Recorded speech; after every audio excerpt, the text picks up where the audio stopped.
The authoritarian leader of Belarus threatened on Monday to seize over 1,000 Lithuanian trucks stranded in his country following the closure of its border with Lithuania in recent weeks after repeated incursions by weather balloons carrying smuggled cigarettes.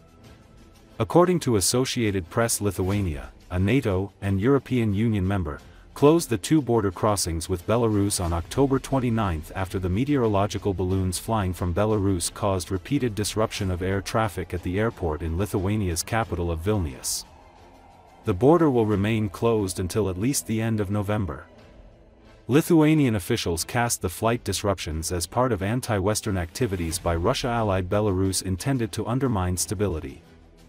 Lithuania borders Belarus as well as Russia's Kaliningrad exclave. Belarus President Alexander Lukashenko suggested that Vilnius itself needs to combat smuggling of contraband. The Belarusian authorities have refused to open a corridor exclusively to evacuate the stranded Lithuanian trucks, demanding that Lithuania fully reopen the border. If they don't do it in the next few days, we will make a decision, as the MFA has stated, in accordance with our law, up to the confiscation of the vehicles, said Lukashenko. He said on Monday that up to 1,200 Lithuanian trucks were stranded in Belarus because of the closed border, and he warned that Belarusian authorities could seize them if Lithuania fails to reopen it. Lukashenko said the trucks were moved to paid parking areas. They can't just loiter on the roads 1,100 or 1,200 big trucks, he said. The tensions come as Europe is on high alert after drone intrusions into NATO's airspace reached an unprecedented scale since September. Some European officials described the incidents as Moscow testing NATO's response. Lukashenko noted that Belarusian authorities would raise the Lithuanian border closure in their contacts with Washington. Прежде чем перейти к рассмотрению основного вопроса, который всего ситуации, которая не просто, как я понимаю, закрыли государственную границу. Если в ближайшие там несколько дней это не будет сделано, мы примем решение, как МИД заявил, в соответствии с нашими законами, вплоть до конфискации этих автомобилей. Они не могут болтаться на дорогах 1100 или 1200 огромных фур, которые стояли где-то там на дороге. Люди мучились, водители мучились. Я дал указание, чтобы водители не обижали, они ни в чем не виноваты. Могут ночевать в своих автомобилях, как они это делали на дороге, или же в гостиницах.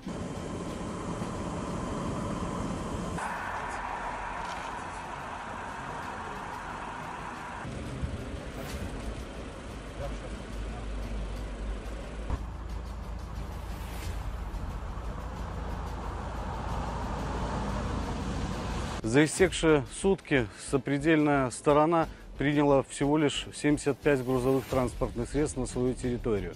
В связи с большим количеством находящихся грузовых автомобилей на территории, прилегающей к пункту пропуска, принято решение о их передислокации в другие свободные для размещения грузовых транспортных средств зоны ожидания.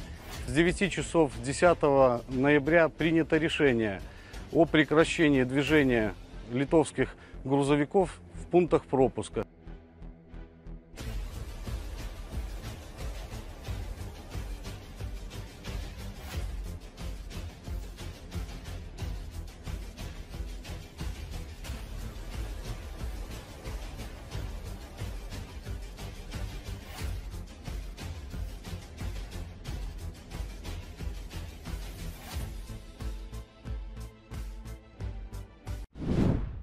"31 inmates died and more than 30 others were injured Sunday in two separate incidents in a prison in Ecuador," corrections officials in the South American country said. Initially, the National Service for Comprehensive Care of Adults Deprived of Liberty and Juvenile Offenders reported that in an initial riot, 4 inmates had died and more than 3 dozen were injured at the Macala prison, 373 kilometers south of Quito, in the province of El Oro. Hours later, the agency said in a new statement that, in a separate incident, 27 inmates died of asphyxiation in the same prison.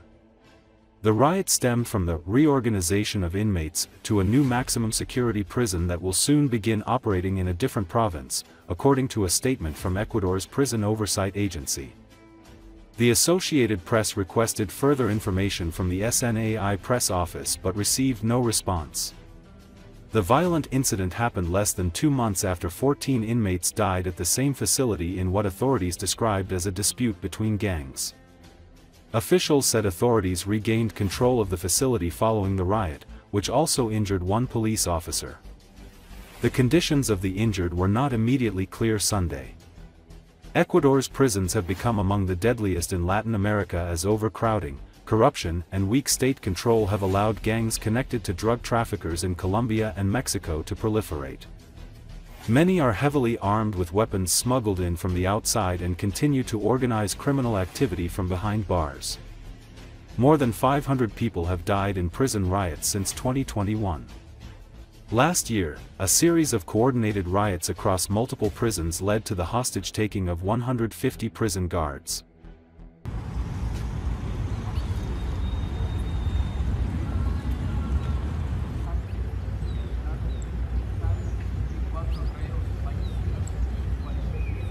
Un enfrentamiento de grupos delictivos se convirtió en enfrentamiento.